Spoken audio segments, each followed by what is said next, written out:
কি হবে? তুমি এটা তুমি সিকিউরিটি গার্ডে জব করো? তুমি আমাকে কি বলছো এতদিন? কি শুনবো তোমার কথা আমি? আমি তোমার একটা কথা শুনতে চাই।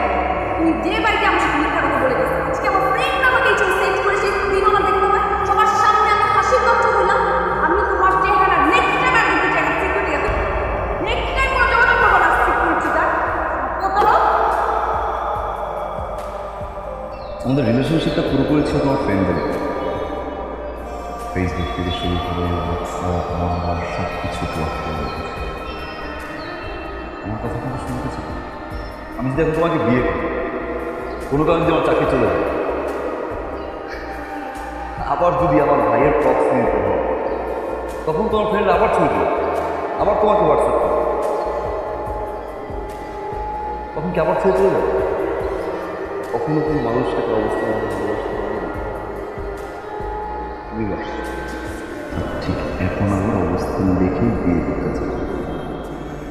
অবস্থান দেখে যে মানুষটা চলে যায়, সে আর যাই হোক আমার লাইফ আরেকটা কথা, তোমার ফ্রেন্ডদেরকে বলে দিও ওই দিনের ওই সিকিউরিটি গার্ডের ছেলেটাই আপনার বাবা।